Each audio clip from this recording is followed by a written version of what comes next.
Welcome to Green Economy TV. I am your host, Byron McDonald.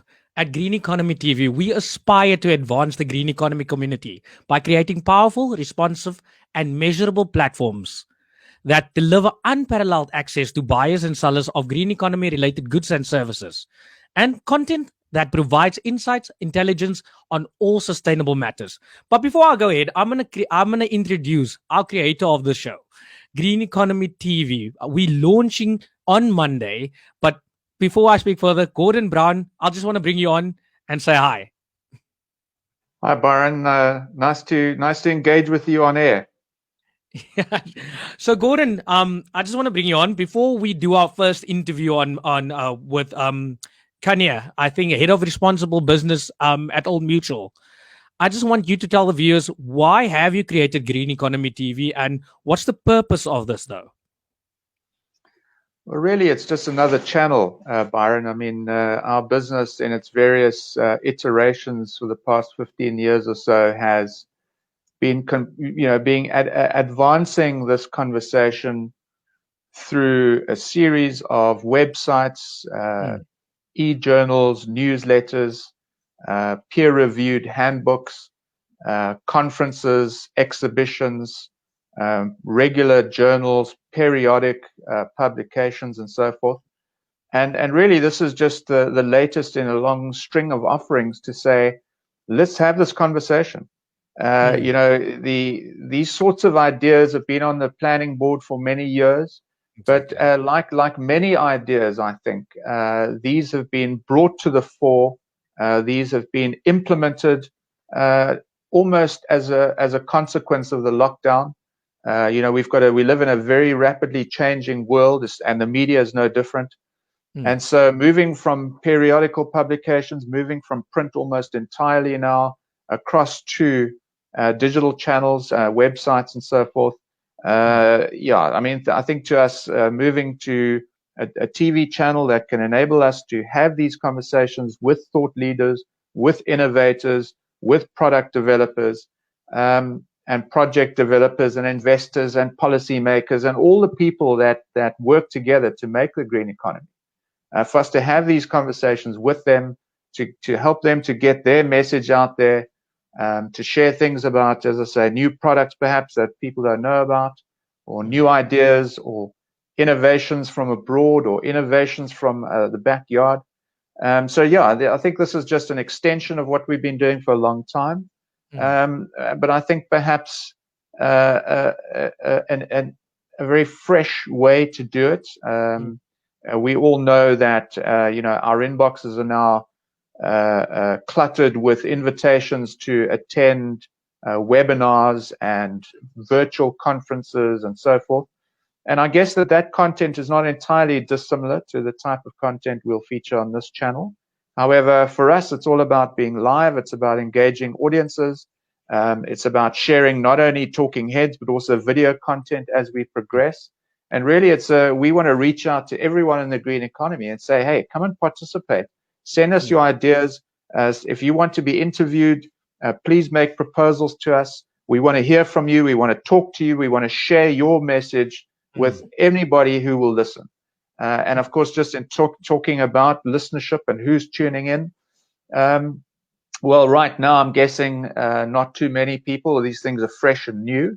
But of course, through social media platforms, through partnerships, we hope to grow that audience very quickly.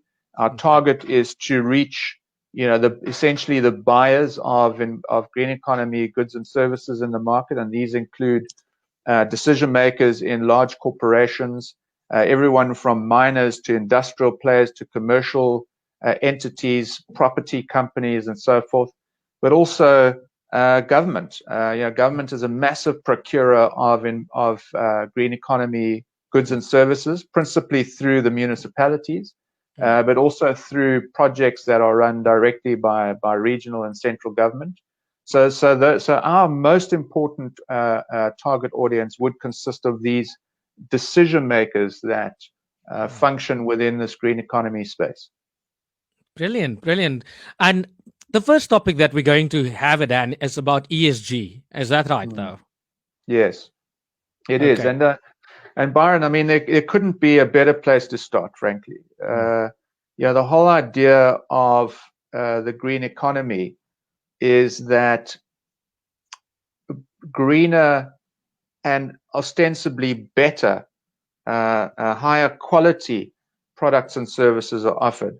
And what I mean by that is that these are products and services that have either a positive impact on the environment, or certainly in the case of a product category that typically has a negative impact on the environment, these products and services would have a much lower impact on the environment. So the whole idea is that these products are offered, that people buy them, and so you create this competition between companies to produce ever more greener products that work better, that serve better, that have greater positive impacts and lower negative impacts into the future. So you actually you engage the ingenuity of businesses and of people in these businesses to constantly evolve and innovate in this direction. And ESG investing is a key trigger. It's a key mechanism to help to drive this thing. So what ESG investing essentially does, and just to quickly explain what ESG stands for: environment, social, and governance. So these are three categories of behavior that are monitored and measured and reported on the part of companies, and they help investors to understand which companies are performing well under these headings. And of course, the better you perform under these headings, the lower the risk is to the investors of you perhaps encountering some kind of catastrophic event. We think of the Mobil, Exxon Mobil. We think of British Petroleum. We think of any number of companies where shareholders have lost untold amounts of value due to environmental catastrophes or social catastrophes or major litigation, etc. So on the one hand, it's a great mechanism or metric for investors to understand which companies are performing well and therefore pose lower risks to them in that area. But coming back to my point about how this mechanism is able to promote the green economy, what you see there is that from a corporate point of view, they're able to attract investment because of their high ESG rating.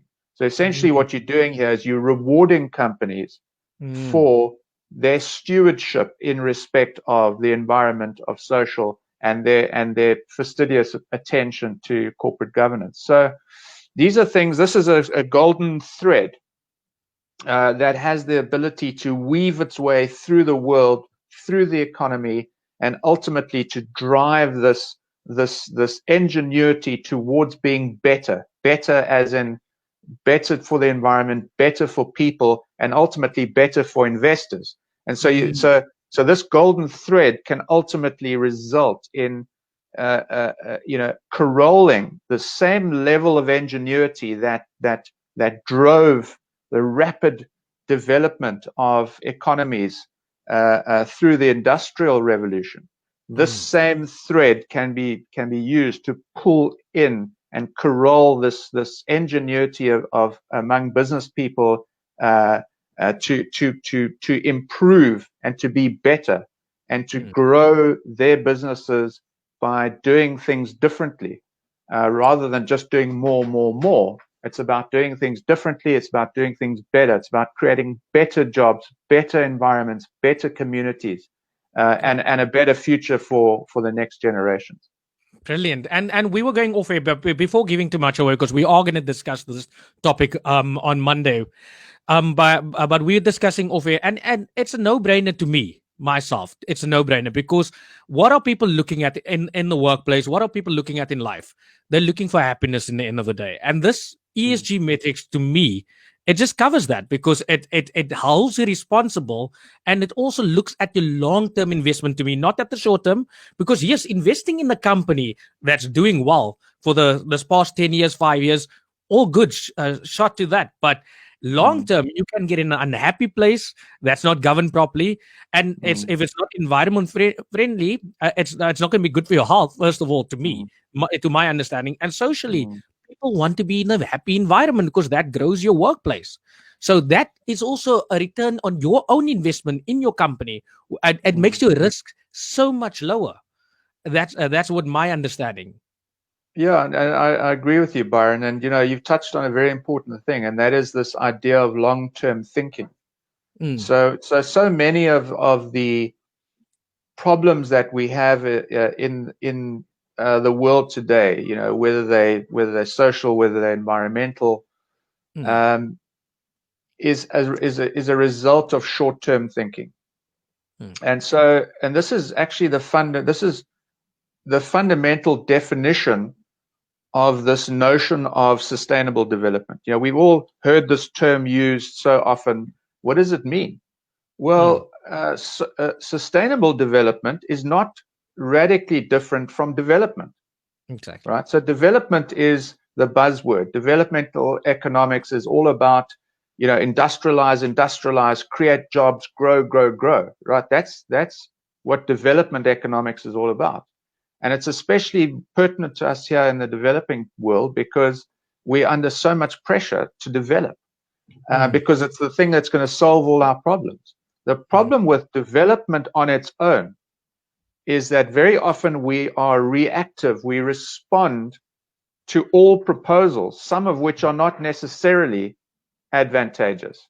They appear, or they may appear advantageous in the short term.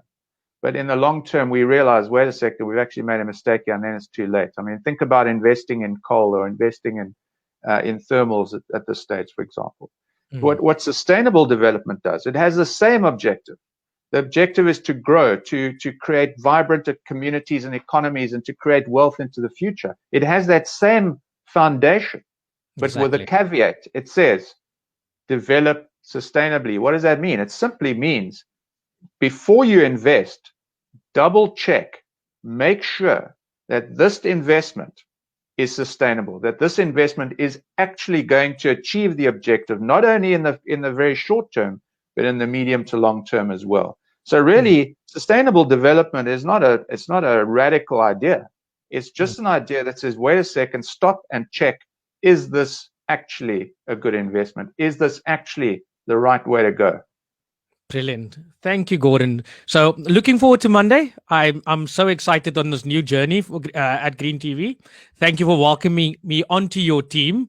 And yeah, it's something new for me, something new to learn about, and something new to push forward. Very excited. Well, we're excited to have you lead us in this journey, Byron. We don't know anything about online TV. You're the expert. And we look forward to enjoying your vibrant personality. We love you on air, and we want you to lead us in this journey. So welcome, Byron, and what a pleasure. We look forward to it. Okay. See you, Gordon. Keep well. So that's what you have, guys. We are launching on Monday.